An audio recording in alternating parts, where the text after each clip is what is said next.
नमस्कार दोस्तों। पद्मिनी एकादशी मल मास या अधिक मास में आती है। इसे कमला एकादशी भी कहा जाता है। अधिक मास की शुरुआत 18 जुलाई से हो चुकी है और इसका समापन 16 अगस्त को होगा। इसे पुरुषोत्तम मास भी कहा जाता है। अधिक मास में आने वाली एकादशी का महत्व बहुत अधिक बढ़ जाता है, क्योंकि इस माह के स्वामी श्री हरि विष्णु हैं और एकादशी तिथि भी इन्हीं को समर्पित है। ऐसे में पद्मिनी एकादशी का व्रत रखकर पूजा करने से दोगुने फल की प्राप्ति होती है। इस व्रत से साल भर की एकादशियों का पुण्य मिल जाता है। तो चलिए जानते हैं कि अधिक मास की पद्मिनी एकादशी की तिथि, शुभ मुहूर्त, पारण का समय, पूजन विधि, महत्व आदि के बारे में। दोस्तों, पांचांग के अनुसार श्रावण अधिक मास के शुक्ल पक्ष की एकादशी तिथि 28 जुलाई दिन शुक्रवार को दोपहर 2:51 पर शुरू हो रही है और इस तिथि का समापन 29 जुलाई दिन शनिवार को दोपहर 1:05 पर होगा। ऐसे में उदया तिथि के आधार पर पद्मिनी एकादशी का व्रत 29 जुलाई दिन शनिवार को रखा जाएगा। 29 जुलाई को पद्मिनी एकादशी के दिन विष्णु पूजा का शुभ मुहूर्त सुबह 7:22 से सुबह 9:04 तक है। यह शुभ उत्तम मुहूर्त है। इसके अलावा दोपहर में पद्मिनी एकादशी व्रत पूजा का शुभ समय 12:27 से शाम 5:33 तक है।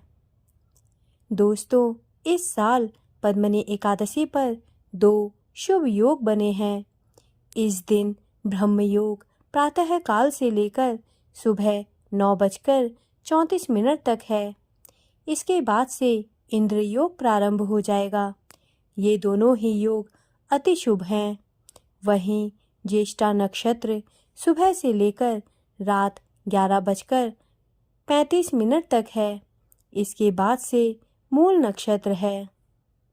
दोस्तों, 29 जुलाई को पद्मिनी एकादशी के दिन सुबह 5:41 से भद्रा का प्रारंभ हो रहा है।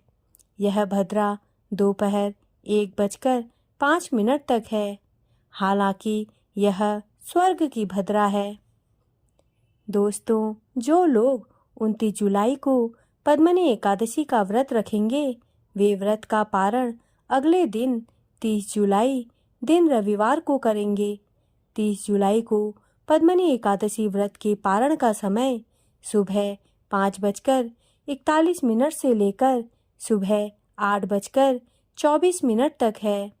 इस दिन द्वादशी तिथि का समापन सुबह 10:34 पर होगा। दोस्तों, पद्मिनी एकादशी व्रत की पूजन विधि इस प्रकार है। पद्मिनी एकादशी की पूजा की तैयारी दशमी से ही शुरू कर देनी चाहिए।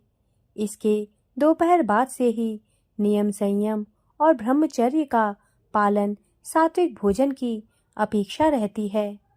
इसके बाद एकादशी के दिन सूर्योदय से पहले उठकर तीर्थ स्नान करें और यदि ऐसा संभव ना हो तो घर में ही पानी में गंगा जल डालकर स्नान करें और व्रत का संकल्प लें।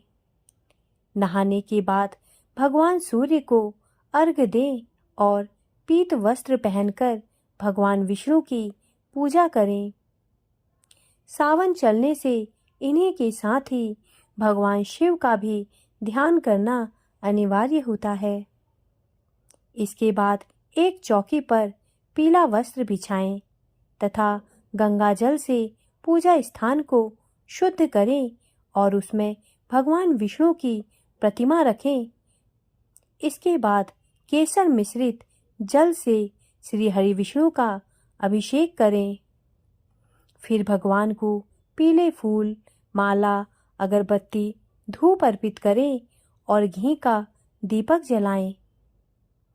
इसके बाद भगवान विष्णु को फल, मिठाई आदि का भोग लगाएं। इसके बाद विष्णु सहस्त्रनाम या श्री हरि स्तोत्रम का पाठ करें। फिर पद्मिनी एकादशी के व्रत की कथा सुने अथवा पढ़ें। अंत में भगवान विष्णु की आरती उतारें तथा सभी लोगों में भगवान को चढ़ाया गया भोग प्रसाद के रूप में वितरित करें। पूरे दिन भगवान विष्णु का ध्यान करते हुए उनके मंत्रों का जाप करें तथा शाम के समय भगवान विष्णु की आरती उतारें। अगले दिन सुबह जल्दी उठकर स्नान आदि से निवृत्त होने के बाद भगवान विष्णु की पूजा अर्चना करें तथा इसके बाद ब्राह्मणों को भोजन कराएं व अपनी श्रद्धा के अनुसार उन्हें दान दक्षिणा देकर विदा करें व अपने व्रत का पारण करें। दोस्तों, किसी भी व्यक्ति की कोई विशेष मनोकामना पूर्ण ना हो पा रही हो तो उसे पद्मिनी एकादशी का व्रत जरूर करना चाहिए। पद्मिनी एकादशी के व्रत करने से 3 बड़े लाभ होते हैं जो इस प्रकार हैं। पद्मिनी एकादशी का व्रत करने से व्यक्ति के यश और कीर्ति में वृद्धि होती है, उसके कार्यों की सराहना होती है तथा वह अपने कुल का मान बढ़ाता है। जो व्यक्ति पद्मिनी एकादशी का व्रत रखता है उसके पाप विष्णु कृपा से नष्ट हो जाते हैं और वह मृत्यु के बाद वैकुंठ में स्थान पाता है। जो लोग निसंतान हैं उनको पद्मिनी एकादशी का व्रत अवश्य करना चाहिए। इसके पुण्य प्रभाव से पुत्र की प्राप्ति होती है। दोस्तों, सभी एकादशी व्रतों के समान ही पद्मिनी एकादशी पर भी भगवान विष्णु की पूजा करते हैं, लेकिन यह एकादशी हर 3 साल पर तब आती है जब अधिक मास लगता है। पद्मिनी एकादशी व्रत करने से संतान, यश और वैकुंठ की प्राप्ति होती है। पद्मिनी एकादशी व्रत की कथा इस प्रकार है। पौराणिक कथा के अनुसार एक बार धर्मराज युधिष्ठिर बोले, हे जनार्दन, अधिक मास के शुक्ल पक्ष की एकादशी का क्या नाम है तथा इसकी विधि क्या है? कृपा करके आप मुझे बताइए। तब श्री भगवान बोले, हे राजन, अधिक मास में शुक्ल पक्ष में जो एकादशी आती है वह पद्मिनी एकादशी कहलाती है। वैसे तो प्रत्येक वर्ष 24 एकादशियां होती हैं। जब अधिक मास या मलमास आता है तब इनकी संख्या बढ़कर 26 हो जाती है। अधिक मास या मलमास को जोड़कर वर्ष में 26 एकादशियां होती हैं। अधिक मास में 2 एकादशियां होती हैं जो पद्मिनी एकादशी शुक्ल पक्ष में आती है और परमा एकादशी जो कृष्ण पक्ष में आती है। ऐसे श्री कृष्ण ने युधिष्ठिर से कहा। भगवान श्री कृष्ण ने अर्जुन को इस व्रत की कथा भी बताई। भगवान श्री कृष्ण बोले, मलमास में अनेक पुण्यों को देने वाली एकादशी का नाम पद्मिनी एकादशी है। इसका व्रत करने पर मनुष्य कीर्ति प्राप्त करके वैकुंठ को जाता है, जो मनुष्यों के लिए भी दुर्लभ होता है। यह एकादशी करने के लिए दशमी के दिन व्रत का आरंभ करके कांसे के पात्र में जौ, चावल आदि का भोजन करें तथा नमक ना खाएं। भूमि पर सोएं और ब्रह्मचर्य व्रत का पालन करें। एकादशी के दिन ब्रह्म मुहूर्त में शौच आदि से निवृत्त होकर दंत धावन करें और जल के 12 कुल्ले करके शुद्ध हो जाएं। इसके बाद सूर्य उदय होने से पूर्व उत्तम तीर्थ में स्नान करने जाएं। इसमें गोबर, मिट्टी, तिल तथा कुशा व आंवले के चूर्ण से विधि पूर्वक स्नान करें तथा श्वेत वस्त्र धारण करके भगवान विष्णु के मंदिर में जाकर पूजा अर्चना करें।